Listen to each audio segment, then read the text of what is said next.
தாடி கான் சிட்டின்னா உனக்கு என்னன்னு தெரியுமா? தெரியாது. இது எடுக்கிறது எழுதுறது உல்டாவா எழுதி விட்டுறது அதே பொழப்பு. கான் சிட்டினா மோசமான சிட்டி. அது உள்ள என்னெல்லாம் நடக்குதுன்றது. பீங்க ஒரு எலக்ட்ரிசிட்டி போர்டு ஆஃபீஸர் நான், அவ்வளோதான். இந்த பணம் கலெக்ட் பண்ணி போகிறது. இப்போ கூட ரீசெண்டாக எவனோ ஒருத்தன் பிளக்கை பிடிங்கினே இருந்தான்னு பாருங்க.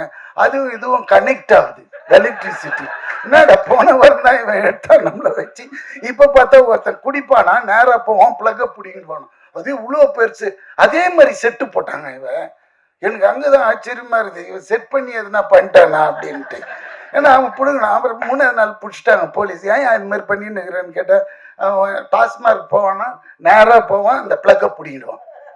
ஏன்னு கேட்டதுக்கு அடிச்சு உரிச்சிட்டாங்க. என்ன இந்த சொல்லியிருக்க, நான் சொன்ன பார்ட்டிக்கு இவங்க எல்லாம் ஓட்டு போடல, இவங்க எப்படி கரண்ட்ல ஜாலியா தூங்குறது?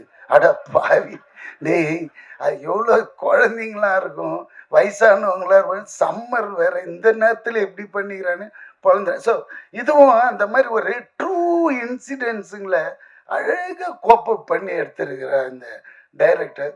விண்ணை தாண்டி வருவாயில் மனோஜ் பரமஹம்சா அவர் இன்னைக்கு தமிழ்நாடு அரசாங்கம் தொலைக்காட்சி நிறுவனத்தோட தலைவராக போட்டதுக்கு நான் சிஎம்க்கு ரொம்ப ஹாப்பியா ஃபீல் பண்றேன். அவருக்கு ரொம்ப இது. ஏன்னா இந்த மாதிரி கேரக்டரை கண்டுபிடிச்சா அந்த போஸ்டிங் போடுறாரு பாருங்க, அதுதான்.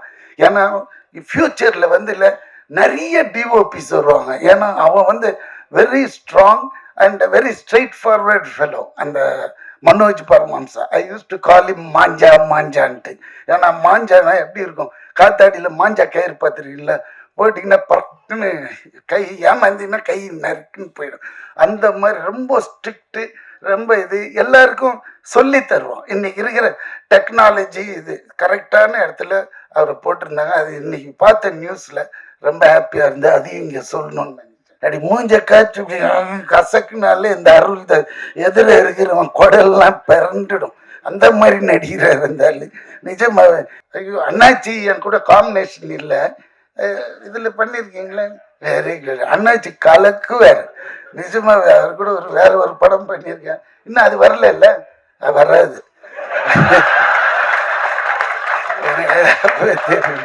அந்த டிஓபி கூட பார்த்தீங்களே, ஃபாக்ஸியா பவுன்சியா, அந்த ஃபாக்ஸி இங்கதான் அந்த பேண்ட் ஷர்ட் போட்டு முழுசா வரான். அங்க வரும்போது பிக்கினியில தான் வருவான், எல்லாமே திறந்து கிடக்கும். யாருமா இவன் இன்னமும் ஹாலிவுட் டிஓபி மாதிரி வரான். பிகாஸ் நம்மளுக்கு அந்த மாதிரி இருந்தா ஜாலியா இருக்கும். சில பேர் வருவானுங்க கத்துவானுங்க, அதெல்லாம் வேலைக்கு வந்தான் இருக்கிறதே தெரியல. ஒன் ஆஃப் த பாய் மாதிரி சுத்தினே இருக்கிறான். அதுக்கேற்ற மாதிரி அவன் அசிஸ்டன்ஸுங்க டக் டக் டக்னு செட் பண்ணிடுறானுங்க. இந்த துரைராஜ் கிட்ட இன்னொரு ஸ்பெஷாலிட்டி என்னன்னா, என்ன எடுக்கணுமோ அதை மட்டும் எடுத்து அழகா அனுப்பிச்சு விட்டுடுவான். சார் நீ கிளம்பிடலாம். நான் கூப்பிட போற அந்த நபர் இவர் ஆடியோ லான்ச்ல பேசினாலே அந்த ஆடியோ லான்ச்சும் ஹிட்டு, படம் அதை விட பெரிய ஹிட்டு அப்படின்றதான் சொல்லணும். ஸோ ஏகப்பட்ட படங்கள்ல அவர் என்ன மாதிரியான கேரக்டர் பிளே பண்றாரோ அந்த கேரக்டரோட தன்மை குறையாம ஆடியோ லான்ச்ல அந்த கேரக்டராகவே வாழ்ந்துட்டு இருக்கக்கூடிய விடிவி கணேஷ் சார் அவர்களை அன்புடன் பேச அழைக்கிறேன்.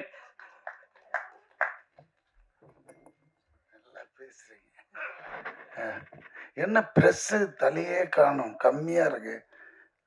தாடி you are there, full press வந்த மாதிரி. Good evening every one. இந்த கான் சிட்டி எனக்கு இந்த மாதிரி படங்கள் நான் பண்ணதே இல்லை. ஏன்னா அவ்வளோ அருமையான அந்த துரைராஜ், ஹாரிஸ் ஜெயராஜ் தெரியும் இவங்களுக்கு, ஹாரிஸ் துரைராஜ் என்னை அப்ரோச் பண்ண விதமே வேற. சும்மா நான் எப்பவுமே இந்த புதுசா வர்றவங்களுக்கு ப்ரையாரிட்டி தரும், புது டைரக்டர். ஏன்னா அவங்க வந்ததுதான் இண்டஸ்ட்ரி நல்லா இருக்கும் அப்படின்ட்டு. இவர் வந்தார், இந்த அப்ரோச் பண்ண விதம் வேற. இதுங்க உங்க கேரக்டர். அப்புறம் யாரெல்லாம் இருக்காங்க, ஏன்னா முதல்ல நான் கேட்கறது ப்ரொடியூசர் யாரு. ஏன்னா இன்னைக்கெல்லாம் படம் யார் வேணா ஸ்டார்ட் பண்ணிடலாம், ஆனால் அதை கொண்டு தேட்டர் வரைக்கும் சேர்க்கறதுக்கு தம் இருக்கணும். அது இருக்குதா, யார் பாப்ப? அதுவும் நானேன்னாரு. பார்த்தா 5 அடியில தான் இருக்கிறாரு, இவ்வளோ பயங்கரமான ஆளா இருக்கிறார் அந்த ஆள் அப்படின்ட்டு. சரி ஆர்டிஸ்ட் லிஸ்ட் சொல்லுன்னா பாபு எல்லாரையும் யோகி பாபுலாம் இருக்கும்போது அப்புறம் எதுக்கியா நான் இவ்வளோ இது எடுப்பியா நீ அப்படின்னா, ஏன்னா அதில் டெய்லியில் 100லேருந்து 150 பேர் என்னோட ஒரு சீன், எனக்கும் அந்த அர்ஜுன் தாஸ்க்கு இருக்கிற காம்பினேஷனே, அப்புறம் இந்த அருள்தாஸ், இந்த 3 பேருக்கு 150 பேர் வேணும். இது ஜூனியர் ஆர்டிஸ்ட். இதெல்லாம் பண்ணுவானா இந்த ஆளு? கேட்ட சம்பளத்துக்கும் ஓகேன்றா, கேட்ட அட்வான்ஸும் தூக்கிட்டோமான்னு வச்சுட்டான் டேபிளில். கிடுகிடுன்னு ஆயிடுச்சு. எடுக்கலாமா வேணாமா, சரி எடுத்துட்டு, ஏன்னா பெரிய அட்வான்ஸாக கொடுத்தான், அதனால் லபக்குன்னு எடுத்துட்டு நேராக பண்ணேன். ஏன்னா நம்மளை விட 4 மடங்கு கொடுப்பான், 10 மடங்கு கொடுப்பான் யோகி பாபுக்கு. அப்போ யோசிச்சு கணக்கு போட்டேன், கொஞ்சம் வெயிட் பார்ட்டி தான், அங்கே போய் பார்க்கலாம் அப்படின்னாக்க உண்மையிலேயே அந்த மாதிரி எடுக்கிறாங்க. ஐயோ ஆச்சரியம் பட்டேன். தைரியம் அதுதான், தில்லு, அந்த டைரக்ஷன் என்னன்னா அவனே எல்லாமே one man show and nice. அந்த டிஓபி கூட பார்த்தீங்களே, என்னது ஃபாக்ஸியா பவுன்சியா, அந்த ஃபாக்ஸி இங்கதான் அந்த பேண்ட் ஷர்ட் போட்டு முழுசா வரான். அங்க வரும்போது பிக்கினியில தான் வருவான், எல்லாமே திறந்து கிடக்கும். யாருமா இவன், இன்னமும் ஹாலிவுட் டிஓபி மாதிரி வரான். பிகாஸ் நம்மளுக்கு அந்த மாதிரி இருந்தால் ஜாலியாக இருக்கும். சில பேர் வருவானுங்க, ப்ரோன்னு கத்துவானுங்க, அதெல்லாம் வேலைக்கு வந்தான். இருக்கிறதே தெரியல, ஒன் ஆஃப் த பாய் மாதிரி சுற்றினே இருக்கிறான். அதுக்கேற்ற மாதிரி அவன் அசிஸ்டன்ஸுங்க டக் டக் டக்குன்னு செட் பண்ணிடுறானுங்க. இந்த துரைராஜ்கிட்ட இன்னொரு ஸ்பெஷாலிட்டி என்னன்னா, என்ன எடுக்கணுமோ அதை மட்டும் எடுத்து அழகா அனுப்பிச்சு விட்டுடுவான். சார் நீ கிளம்பிடலாம், என்ன ஒரு நாள் முன்னாடியே பேக்கப் பண்ணி அனுப்பிச்சிட்டான். தம்பி நல்லா யோசிச்சுக்கோ, வேற எதுனா இருக்க, எதுவுமே கிடையாது. இல்லப்பா எனக்கு ஒரு ஃபேமிலி கேம்லி பேக்ட்ராப், ஐயா அதெல்லாம் இந்த படம் கிடையாது. திஸ் இஸ் கான் சிட்டின்னா. டாடி கான் சிட்டின்னா உனக்கு என்னன்னு தெரியுமா? தெரியாது. இது எடுக்கிறது எழுதுறது, உல்டாவா எழுதி விட்டுறது, அதே பொழப்பு. கான் சிட்டினா மோசமான சிட்டி. அது உள்ள என்னெல்லாம் நடக்குதுன்றது. பீங்க ஒரு எலக்ட்ரிசிட்டி போர்டு ஆஃபீஸர் நான், அவ்வளோதான். இந்த பணம் கலெக்ட் பண்ணி போகிறது. இப்போ கூட ரீசெண்டாக எவனோ ஒருத்தன் பிளக்கை பிடிங்கினே இருந்தான்னு பாருங்க, அதுவும் இதுவும் கனெக்ட் ஆகுது எலக்ட்ரிசிட்டி. என்னடா போன வாரம் தான் இவன் எடுத்தான் நம்மளை வச்சு. இப்போ பார்த்தா ஒருத்தன் குடிப்பானா, நேராக போவான், பிளக்கை பிடிங்கிட்டு போனோம். அது இவ்வளோ பெருசு. அதே மாதிரி செட்டு போட்டாங்க இவன். எனக்கு அங்கதான் ஆச்சரியமா இருக்குது, இவன் செட் பண்ணி எதுனா பண்ணிட்டானா அப்படின்ட்டு. ஏன்னா அவன் பிடுங்கினான். அப்புறம் 3ஆவது நாள் பிடிச்சிட்டாங்க போலீஸ். ஏன் இது மாதிரி பண்ணின்னு இருக்கிறேன்னு கேட்டால், அவன் டாஸ்மார்க் போவான்னா நேராக போவான், அந்த பிளக்கை பிடிங்கிடுவான். ஏன்னு கேட்டதுக்கு அடிச்சு உரிச்சிட்டாங்க. என்ன இந்த சொல்லியிருக்க, நான் சொன்ன பார்ட்டிக்கு இவங்க எல்லாம் ஓட்டு போடல, இவங்க எப்படி கரண்ட்ல ஜாலியாக தூங்குறது?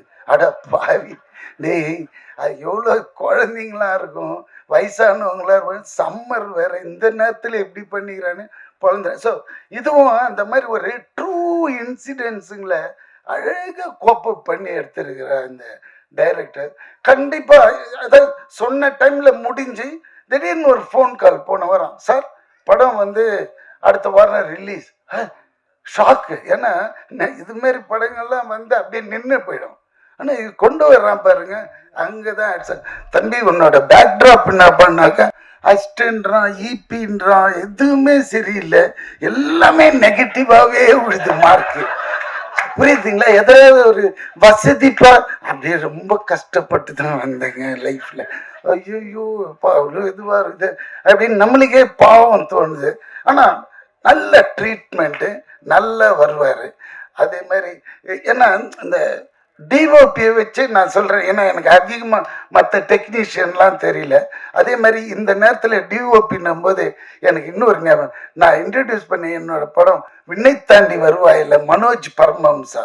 அவர் வந்து இன்னைக்கு தமிழ்நாடு அரசாங்கம் தொலைக்காட்சி நிறுவனத்தோட தலைவராக போட்டதுக்கு நான் சிஎம்க்கு ரொம்ப ஹாப்பியாக ஃபீல் பண்ணுறேன். அவருக்கு ரொம்ப இது, ஏன்னா இந்த மாதிரி கேரக்டரை கண்டுபிடிச்சா அந்த போஸ்டிங் போடுறாரு பாருங்க, அதுதான். ஏன்னா ஃபியூச்சரில் வந்து இல்லை நிறைய டிஓபிஸ் வருவாங்க. ஏன்னா அவன் வந்து very strong and very straight forward fellow அந்த மனோஜ் பரமஹம்சா. ஐ யூஸ் டு கால் இம் மாஞ்சா மாஞ்சான்ட்டு. ஏன்னா மாஞ்சானா எப்படி இருக்கும், காத்தாடியில் மாஞ்சா கயிறு பார்த்துருக்கீங்களா, போயிட்டீங்கன்னா பறக்குன்னு கை ஏமாந்திங்கன்னா கை நறுக்குன்னு போயிடும். அந்த மாதிரி ரொம்ப ஸ்ட்ரிக்ட்டு, ரொம்ப இது எல்லாருக்கும் சொல்லி தருவோம். இன்னைக்கு இருக்கிற டெக்னாலஜி இது கரெக்டான இடத்துல அவரை போட்டிருந்தாங்க. அது இன்னைக்கு பார்த்த நியூஸ்ல ரொம்ப ஹாப்பியா இருந்து அதையும் இங்க சொல்லணும்னு நினைச்சேன். அதையும் சொல்லிட்டேன். அதே மாதிரி இந்த சாங்ஸ் ரொம்ப நல்லா இருந்தது. அண்ட் ஃபர்ஸ்ட் டைம் எடிட்டர் மாதிரியே தெரியல. நிஜமா ஆண்டனி அளவுக்கு கிளாஸ் இருக்குது எடிட்டர் ஆண்டனி அளவுக்கு.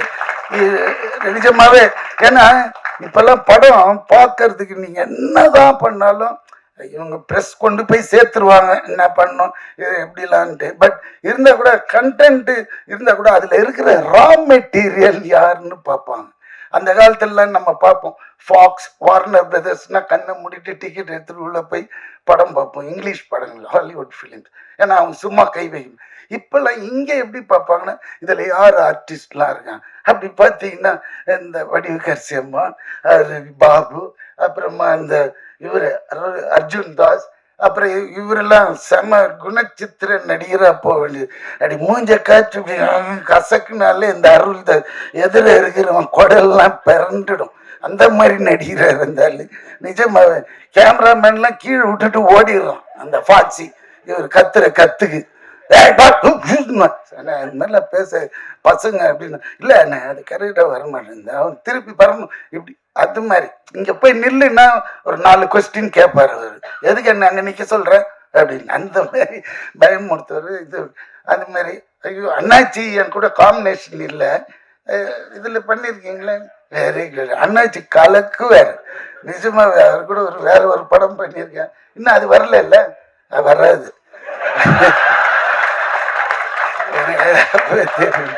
அதனால இந்த படம் உண்மையில எனக்கு அவ்வளோ ஹாப்பினஸ்ங்க. ஒரு படம் ரிலீஸுக்கு வருதுனால சந்தோஷம். அவ்வளோ ஹார்ட் ஒர்க், அவ்வளோ கஷ்டங்க, சாதாரண விஷயம் கிடையாது. அந்த மனுஷன் பாவம் எவ்வளோ நாள் தூங்கி இருப்பான்னு தெரியாது ஆரம்பிச்சுட்டு. ஏன்னா அவ்வளோ ஏன்னா இந்த படம் வருமா வர அப்படிதான் இன்னைக்கு இருக்குது நிலைமை. அது தேட்டரில் கொண்டு வந்து இது கண்டிப்பாக ஹிட் ஆகி உங்களுக்கு பெரிய லெவலில் ஓடிடியில் உங்கள் பின்னாடி துரத்தின்னு வருவாங்க. ஏன்னா இங்கே ஓடுனா தான் அவங்க வருவாங்க. அது மாதிரி ஸோ இந்த படம் பெரிய லெவலில் ஹிட் பண்ண உங்களோட ஒரு தடி கொஞ்சம் வசதியாக ஏற்றி விடுன்னா. ஆமாம், ஏன்னா அப்போ தான் தெரியும் ஜனங்களுக்கு. ஒரு நம்ம ஒரு சொம்பு குடம் வச்சிருந்தாலும் தட்டி காமிக்கணும் உள்ள தண்ணி இருக்குது ஃபுல்லான்ட்டு. வெறும் குடம் நினச்சி போயிடுவாங்க. அதனால கொஞ்சம் தட்டி காட்டி தலையை ஆட்டுதாப்ப காஃபி கீஃபி டிஃபனை கொடுங்கப்பா.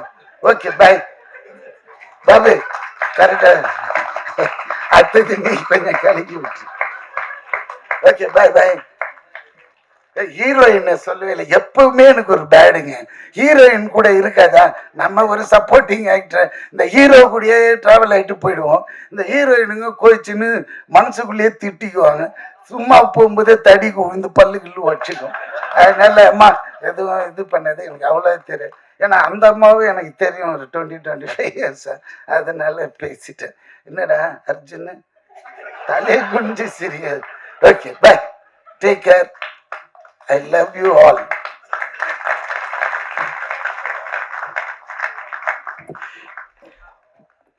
ஒரு 6-7 நிமிஷம் பிரசாத்ல வந்து இவ்வளவு ஹாப்பியா இருந்து நம்ம சமீபமா பார்த்தது இல்ல.